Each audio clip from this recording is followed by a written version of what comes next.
Welcome sa Philippine Island Weather Update. Narito na ang Bagyo Update today. Narito ang update ukol sa minomonitor natin na bagyo na si Typhoon Pepito.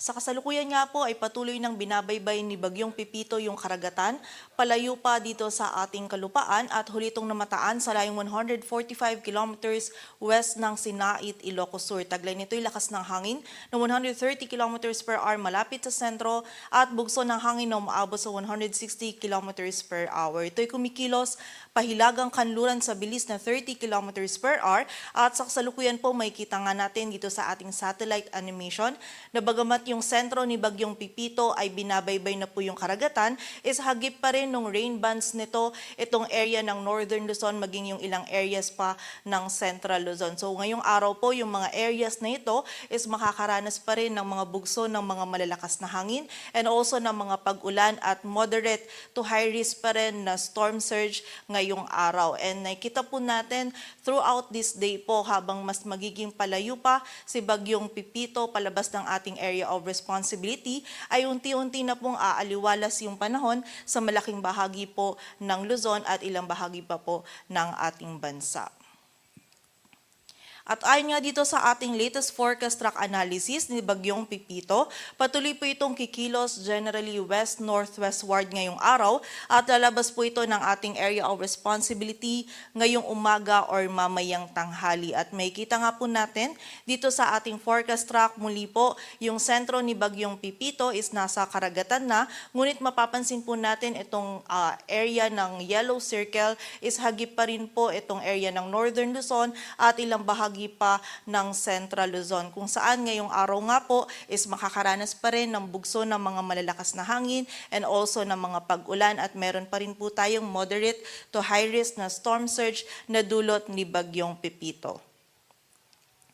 At dahil nga po dito, meron pa rin tayong nakataas na wind signal number 3 sa northern and western portions ng Ilocos Sur, northwestern portion ng La Union, maging sa western portion ng Abra. Samantala, wind signal number 2 naman sa Ilocos Norte, rest of Ilocos Sur, rest of La Union, sa bahagi ng Pangasinan, rest of Abra, western portion ng Mountain Province, Benguet, northern portion ng Zambales, at wind signal number 1 naman po sa Apayao, Kalinga, rest of Mountain Province, Ifugao, western portion ng Cagayan, Nueva Vizcaya, northern and central portions ng Nueva Ecija, Tarlac at central portion ng Zambales. Kung saan yung mga areas na nabanggit po natin, lalong-lalo na yung areas under wind signal number 3, is patuloy pa rin pong makakaranas ng mga malalakas na hangin na dulot ni Bagyong Pepito. And in-expect po natin sa mga susunod na araw and within this day, ito pong mga areas natin under wind signals is unti-unti na pong mababawasan,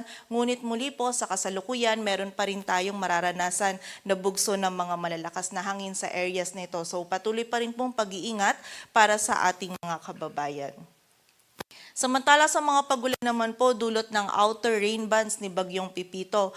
Ngayong araw meron pa rin tayong mga moderate to heavy na pagulan na mararanasan sa Ilocos Sur, La Union, Pangasinan, Zambales, maging sa bahagi din ng Benguet, Tarlac, Nueva Ecija, Aurora at sa Cagayan, Isabela, miging sa area din po ng Batanes. So patuloy pa rin pong pag-iingat para sa ating mga kababayan sa banta po ng mga pagbaha at pagguho ng lupa, lalong-lalo na po yung mga areas natin na malapit sa mga ilog, sapa and also sa mga bulubunduking lugar kung saan posible po tayo or prone po tayo sa mga flash floods or yung pagragasa po ng tubig and also sa mga landslides. At sa kasalukuyan po, meron pa rin tayong moderate to high risk ng storm surge kung saan 2.1 to 3 meters po yung posible pong taas ng storm surge sa area ng La Union, Ilocos Sur at Pangasinan. Samantala 1 to 2 meters naman sa Aurora, Ilocos Norte, Ilocos Sur, Isabela, Pangasinan at Zambales. So kapag meron pa rin po tayong moderate to high risk ng storm surge, is mas mainam po na lumayo pa rin tayo sa coastal areas and also pumunta po tayo dun sa mas mataas po na lugar para maiwasan natin yung mga pagbaha na dulot ng storm surge. At kapag meron po tayong storm surge or moderate to high risk po ng storm surge, is mas mainam po na isuspend po muna natin yung mga water or marine activities po natin, gaya po halimbawa ng surfing or ng paglangoy po dito po sa mga coastal areas po ng mga nabanggit nating lugar.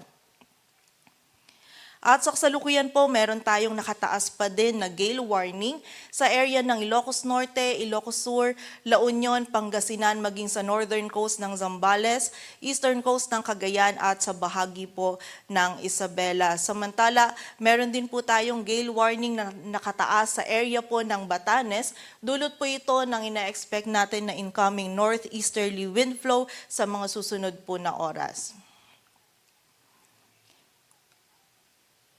At para naman po sa magiging lagay ng panahon ngayong araw ng Lunes, malakas pa rin po na hangin and also may mga pag-ulan pa rin po tayong mararanasan dito sa area ng Ilocos Region. Dulot pa rin po yan ni Bagyong Pepito. Samantala, may bugso pa rin po tayo ng mga malakas na hangin and panakanakang pag-ulan dito sa Cordillera Administrative Region and also dito din sa area ng Zambales. And samantala naman po, magiging maulap pa rin po yung ating kalangitan sa malaking bahagi ng Cagayan Valley, sa nalalabing bahagi pa ng Central Luzon, maging sa area po ng Calabarzon at dito sa Metro Manila ngayong araw kung saan may tsansa pa rin po tayo ng mga kalat-kalat na pag-ulan, pagkidlat at pagkulog. Dulot naman po yan ng trough or ng extension ni Bagyong Pepito. Samantala, sa nalalabing bahagi naman po ng Luzon ay meron lamang tayong mararanasan ng mga isolated na mga pag-ulan, dulot yan ng mga localized thunderstorms. Samantala, sa bahagi naman po ng Visayas at Mindanao ngayong araw